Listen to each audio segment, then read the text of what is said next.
Hello, welcome. My name is Nick Rollo. I'm a producer and mixing engineer from lovely Perth, Western Australia. Today I'm going to talk to you about a few of my kind of plans for marketing as a musician, an artist, producer in July 2024. This is kind of a ramble. There'll be gems, I'm sure, but feel free to just chill out, hang out with me for a few minutes. So obviously, as we know, like the music industry is a bit of a shit show right now. Things are just kind of hitting the wall in all kinds of ways. Like, is it even possible to make money from streaming? Who knows? Spotify's introduced all of their little quotas that you have to hit of 1,000 minimum streams, which is, to be honest, a little bit shitty. But you know, what can we do? What can you and I do? We're simply little music people just trying to make music. So as I said, I'm a music producer. If you don't know me, I've worked with a bunch of artists. I have released music under my own name singing, and I release a lot of music under incognito mode.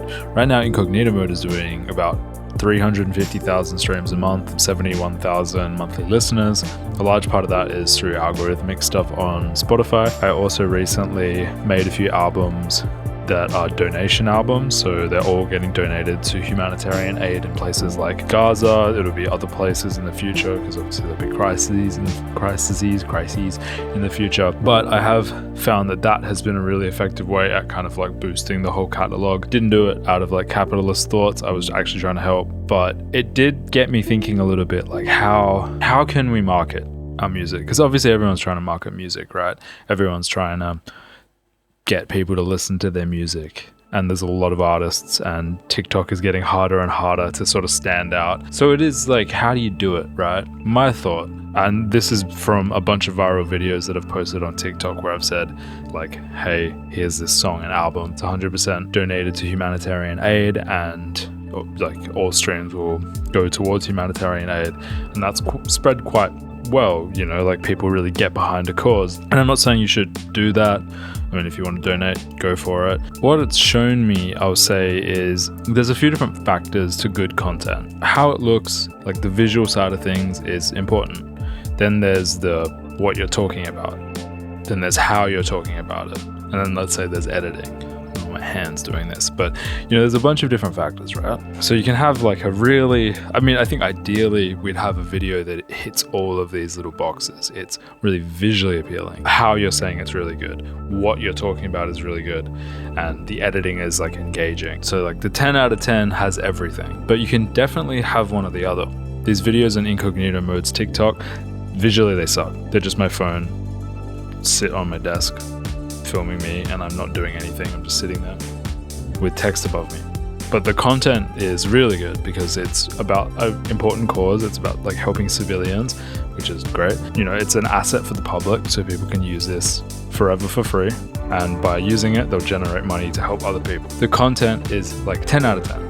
You know, like it's pretty hard to beat that as like a reason to comment, reason to share, reason to repost. There is such an important message behind it. It doesn't matter how I say it. It doesn't matter that it looks bad. The content is so important. So I feel like my takeaway is content needs to have a sort of higher purpose of some form. And I think when I think of content that has done well for other people, there's often sort of a reason behind it. You know, there's like that Artemis song. You can, you know, do it to this song. Like that was the messaging behind all of those viral things. It was people like, yeah, let's do it to this track. I've seen a few videos where people have been like, this is what ecstasy feels like, or this is what this drug feels like. You know, Tame Impala is a really good example. Tame Impala, aside from being really good, but back when they were kind of starting to blow up, you know, it's like, this is what an acid trip feels like. And I feel like the Flaming Lips, and this is obviously like pre-TikTok, but there was a reason behind why you should listen to this song. It's not just like, hey, I'm Nick, please listen to my song. No, it's like, this is how it's going to make you feel, or this is what it's going to do, or this is how it's going to help someone. There is like a clear cause and response. It's almost like a problem. It's like, you have this problem, therefore listen to this, and then that'll be the result. I feel like I'm rambling here, but I hope this is kind of making sense. Just think about like, what aside from the music, like how is that going to help the listener? You know, incognito mode before all of the like donation stuff, I think I got a lot of streams. Like I used to do, you know, quite a lot of streams for a long time before algorithms. I think it was because it was like, this music can help you study, and because it's like, you know, it's background music, it's instrumental, you get in the headspace. Like, that was just the messaging that I used. It didn't go crazy viral, mind you, but it was just like, hey, this music's good for studying. If you need to focus or study, listen to this music. That was the problem, is that you can't focus. Here is the solution. my music. I feel like there's a billion different ways that you can employ this. Like, you want to cook food and have a good time, listen to this playlist. Or like, you want to, I don't know, you want to have like a really romantic night, listen to my music. Like, I mean, there's a high level, you can obviously like get more refined and stuff, but don't just say listen to my music. I think there should be a listen to my music because, or if you want to do this, listen to my music. Like, for a while there was heaps of those like videos of people pretending to be on a call with their label or manager, and I would say, my manager said that if this video doesn't get 1,000 likes, then I get dropped or something. I think that kind of stuff is obviously done. Like, that's, yeah, obviously that's fake now, but the idea is strong.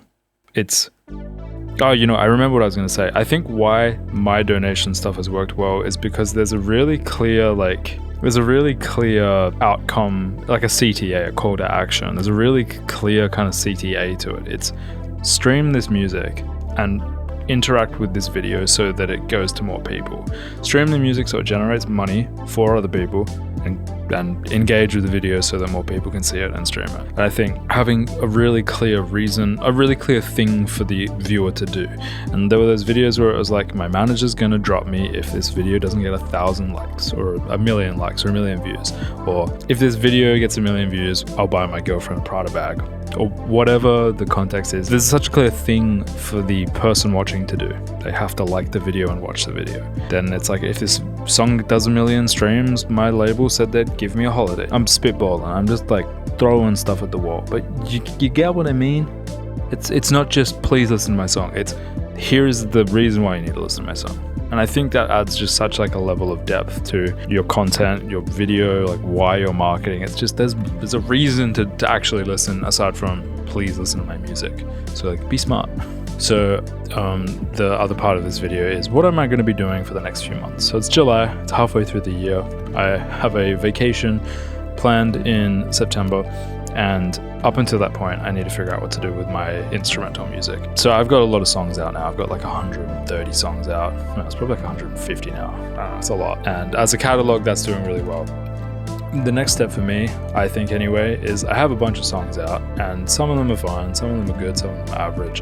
The quality control has not been the best because my goal has just been to like release as many songs as possible. I think the next kind of period is I'm slowing down a little bit, and I'm going to be releasing better songs. And also, I want to start releasing with vocalists because I get algorithmic love, like algorithms push my music pretty well. The issue with the instrumental music is it's kind of by nature like a little bit forgettable, you know? A really catchy vocal melody will stay in your head, whereas an instrumental, it's more of like a vibe. It's like, oh, I like the vibe, but you don't necessarily remember the song as much, obviously exceptions. So for me, the next step is to start releasing music with vocals and try to keep it in the chill world, so not like super catchy. Pop music, you want to grab attention, you want to like, you know, cut the audio so people are like, whoa, what's that? Or have a really, really catchy hook. I feel like for this, I want it to be like a memorable hook, like chorus, but it's not like, you know, I want someone to be able to study to it. So think like 07 or Bonobo or Taicho. Basically, that's kind of the mission for the next few months, is to start working with more vocalists. So if you're a vocalist that would be interested in that, feel free to hit me up. I think that with some kind of smart marketing will be good. Just like be creative, you know, there's a lot of artists out there. I think it's a really good time to just stand out by making one, really good music, and two, doing creative marketing. And I think playing the long game, I think just like if you think of your catalog of music, like the more songs you have out, the more, it's like what Nick D and others have said, like the more swings you get at a home run. So I certainly agree with that. I don't know what Pinky's doing here. I agree with that. I think the more songs you release, the more chance that one will resonate, especially if you have vocals. To some extent, if you don't, but I think the vocals obviously have like a higher level of resonation ability. So yeah, release lots, as much as you can without burning out. That's obviously important, don't burn out, but I would say if you can release more, you should release more. But yeah, I'm going to be releasing lots of music, so feel free to check it out below. If you are an artist and you need mixing or production for your own music, you can check out some of my work. It's also on my website. If you use Studio One, I've got a bunch of free presets in the course and all that. All linked below. Yeah, thanks so much for watching. If you have any questions, comment below and make a follow-up video. I know this has been a bit of a ramble, but thanks for sticking it out. Hell yeah, catch you next video.